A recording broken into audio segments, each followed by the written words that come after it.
अस्सलाम वालेकुम दोस्तों, उम्मीद है कि सब भाई खैरियत से होंगे। दोस्तों गाड़ी है सुजुकी बुलान कैरी डब्बा।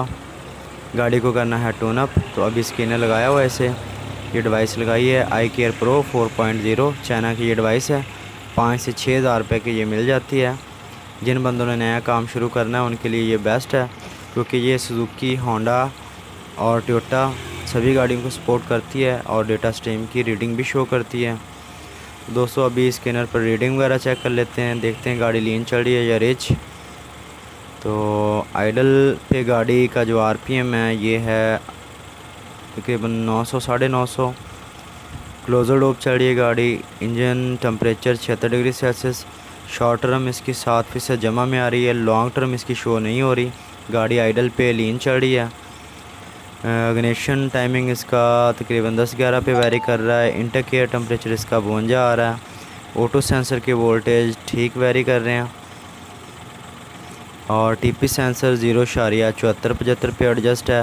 इंजेक्टर पोर्ट 2.85 के करीब आ रही है तकरीबन। तो गाड़ी आइडल पे लीन चल रही है। तो अभी इसका आरपीएम मैं तकरीबन 2200 पे लेके जाता हूँ, फिर देखते हैं क्या रीडिंग आती है। तो दोस्तों जैसे ही मैं आरपीएम को बढ़ा रहा हूँ तो शॉर्ट टर्म की वैल्यू और लीन में जा रही है। तो अभी मैं इसे स्टेबल करता हूँ 2500-2600 पे। तो देखता हूँ कि शॉर्ट टर्म की वैल्यू क्या आती है, क्योंकि लॉन्ग टर्म तो अभी शो नहीं हो रही। तो जैसे ही इसे स्टेबल हुआ है इसका आरपीएम 2600-2500 पे, तो जो शॉर्ट टर्म है वो 5-6% जमा में आ रही है। तो ये अभी लीन चल रही है गाड़ी। इस सूरत में प्लग चेक करने चाहिए, फ्यूल पंप का प्रेशर और इंजेक्टर भी चेक करने चाहिए, क्योंकि लॉन्ग टर्म अभी शो नहीं हो रही। तो ये ज़्यादा फॉल्ट हो जाता है इंजेक्टरों का, या तो इंजेक्टर ख़राब होते हैं या क्लीन होने वाले होते हैं। तो दोस्तों इन चीज़ों को फॉलो करना पड़ता है। तो आज जो भी काम करेंगे और इसमें जो छोटी छोटी बातें हैं जिनको मैं फ़ॉलो करता हूँ और अच्छी एवरेज लेते हैं गाड़ी की इस सेटिंग पे, तो वो मैं आप लोगों से शेयर करता हूँ। एक तो स्कैनर पर रीडिंग चेक करते हैं दोस्तों कि गाड़ी लीन चल रही है ये रिच। उसके बाद लूज़ वायरिंग कनेक्शन चेक करने होते हैं। तो ये दूसरी गाड़ी है, ये गाड़ी अभी स्टार्ट है। तो मुख्तलिफ़ जगह से मैं वायरिंग को अभी से हिलाता हूँ। ठीक है, ये आप देख सकते हैं ये लूज़ कनेक्शन है इसमें। जैसे वायरिंग को मैंने चेक किया तो गाड़ी में वाइब्रेशन आई है। ये आप देख सकते हैं गाड़ी वाइब्रेशन करती है। तो इस सूरत में ऐसा होता है कि गाड़ी कभी तो ठीक एवरेज देती है, कभी ठीक एवरेज नहीं देती और झटके भी लेती है। लूज़ कनेक्शन नहीं होने चाहिए। तो थ्रॉटल इसकी अभी खोल लिया क्योंकि गाड़ी को करना है टून अप। तो इसमें दोस्तों आज मैं आपके साथ जितनी भी इसकी सेटिंग करते हैं और छोटी छोटी बातों को फॉलो करते हैं वो सभी आप लोगों से शेयर करूंगा, क्योंकि इन छोटी छोटी बातों को फॉलो करते हैं तो अच्छा रिज़ल्ट मिलता है। पेट्रोल की एवरेज अच्छी मिलती है गाड़ी की और कस्टमर भी बढ़ जाता है इस तरह से। ये इसका एयर फिल्टर है, ऑयल वाला भी लगाया हुआ है और इसका जेनवन भी लगा हुआ है और काफ़ी रस्टी है। इसे क्लीन करेंगे अच्छे तरीके से, क्योंकि मिट्टी ना तो इसके अंदर होनी चाहिए ना इसके बाहर होनी चाहिए, क्योंकि यही मिट्टी अंदर चली जाती है। स्पार्क प्लग इसके क्लीन हो चुके हैं और इनका जो गैप है वो तकरीबन 0.70 या 0.80 mm आप एडजस्ट कर सकते हैं। तो गैप इनका एडजस्ट हो चुका है। अभी से लगा देंगे इनको। चला जी।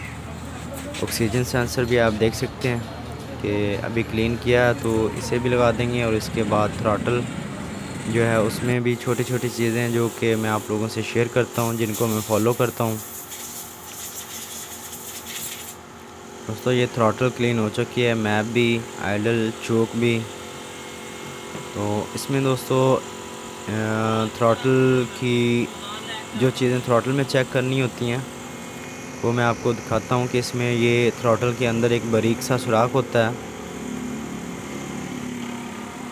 दोस्तों इस थ्रॉटल के अंदर जो बारीक सा सुराख आपको नज़र आ रहा है, ठीक है, ये सुराख अच्छे तरीके से क्लीन करना ज़रूरी है। ये सुई जितना बारीक सुराख है, ठीक है, इसके ऊपर की तरफ मैप सेंसर लगा होता है। वहाँ से अगर पेट्रोल डालें तो इस सुराख में से धारे की सूरत में पेट्रोल को निकलना चाहिए। और इसे अच्छे तरीके से क्लीन करना चाहिए। ठीक है, यहाँ से पेट्रोल डालेंगे। ठीक है, यहाँ पे मैप सेंसर लगा होता है, तो यहाँ से जो आपका पेट्रोल है इस सुराख से धारी की सूरत में निकलना चाहिए। और दूसरा इसमें ये है कि ये जो टिक्की है इसका जो गैप है अंदर, इसे भी बिल्कुल बंद होना चाहिए। ये थ्रॉटल के अंदर से आपको नज़र नहीं आना चाहिए। ठीक है, ये टिक्की का जो गैप है, तो इसमें आप देख सकते हैं कि इसमें काफ़ी गैप है टिक्की के अंदर। तो इधर से एक्स्ट्रा एयर जाएगी तो गाड़ी की रेस ज़्यादा रहेगी, जिससे गाड़ी एवरेज नहीं देगी। तो पहले जब गाड़ी मेरे पास आई थी तो आरपीएम इसका बिल्कुल स्टेबल था और ठीक था, क्योंकि इसमें मिट्टी काफ़ी जमी हुई थी इसलिए। तो अभी इसे अगर ऐसे ही लगा दूंगा तो ये गाड़ी की रेस ज़्यादा हो जाएगी और गाड़ी एवरेज नहीं देगी या रेस अप डाउन करेगी गाड़ी। ठीक है, तो इसमें इसका हल ये करूँगा, इस पर मैं कोई सिलिकॉन वगैरह लगा दूँगा गैप को कम करने के लिए, बंद करने के लिए। इसमें आप देख सकते हैं कि ये जो 8 नंबर का बोल्ट है ये पहले ही बहुत खुला हुआ है, क्योंकि अगर ये थोड़ा टाइट होगा तो तब भी इसकी जो टिक्की है वो खुली रहती है, लेकिन ये पहले काफ़ी खुला हुआ है, टिक्की बिल्कुल बंद है, लेकिन वैसे ही वो घिस चुकी है साइडों में से, इसीलिए उसमें से गैप है। ये इसकी जी वाटर चोक है, ये भी क्लीन हो चुकी है। आइडल एयर कंट्रोल वाल्व ये अभी बिल्कुल फ्री है।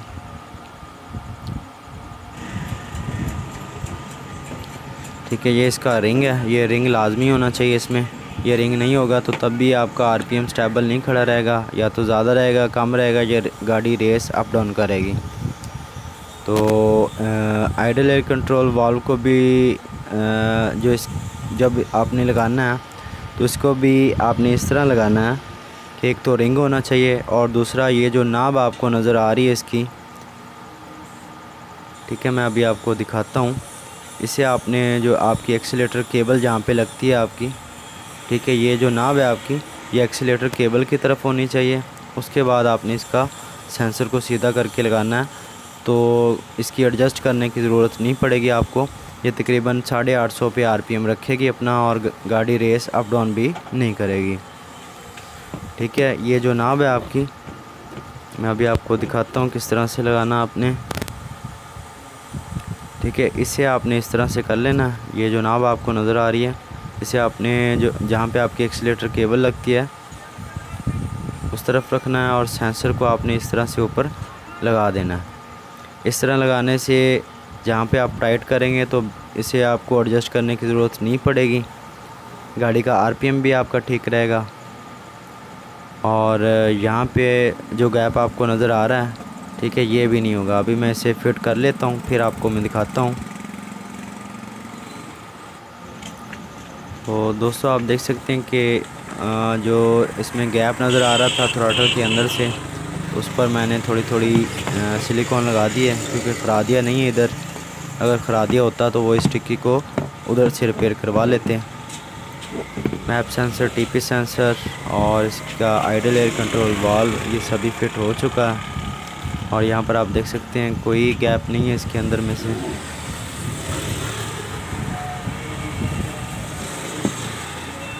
उसके बाद दोस्तों जब थ्रॉटल को लगाना होता है तो बाज़ का इसका जैन नहीं होता, तो जैन ना होने की सूरत में जब इसका देसी जैन बना के लगाते हैं, ठीक है, ये वाला जैन नहीं होता तो देसी जैन लगाते हैं और उसके साथ जब सिलिकॉन लगाते हैं, ठीक है, इस तरह से देसी जैन को लगाते हैं साथ बना के, बाद में उसके साथ सिलिकॉन लगा देते हैं। तो सिलिकॉन ये जो बारीक सा सुराख है साथ में ये इसके अंदर चला जाती है सिलिकॉन, जिससे मैप सेंसर की रीडिंग आउट होती है और गाड़ी काला धुआं मारती है, ये एवरेज नहीं देती। दोस्तों अभी इसे करते हैं मुकम्मल, फिटिंग करते हैं, तो फिर आपको रीडिंग में चेक करवाता हूँ। तो दोस्तों फाइनली गाड़ी मुकम्मल हो चुकी है। अभी मैं आपको इसकी रीडिंग वगैरह चेक करवाता हूँ। तो दोस्तों जो iCare Pro डिवाइस है वो आपको लाहौर से मिल जाएगी, या इंटरनेट पर आप सर्च करेंगे तो वहाँ पे आपको उसका लिंक या कोई ना कोई बेचने वाला मिल जाएगा। तो वो जो नए काम करने वाले हैं उनके लिए बेहतर है।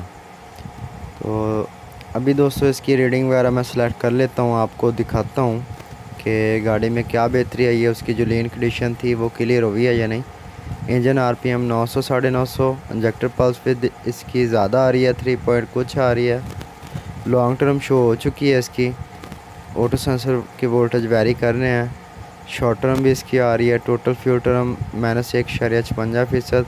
TP sensor 0.75 voltage. तो यहाँ पर गाड़ी क्लियर है। इसकी जो लीन कंडीशन थी वो क्लियर हो चुकी है। इंजेक्टर इसके फॉल्टी थे, यानी कि काफ़ी कचरा था उनमें, तो उसकी वजह से ये प्रॉब्लम आ रहा था गाड़ी में। और इसका जो फ्यूल फिल्टर है वो भी काफ़ी ख़राब था, रस्टी था। इंजेक्टर क्लीन किए हैं और फ्यूल फिल्टर क्लीन किया है और टोन अप किया है, तो रीडिंग आपके सामने है।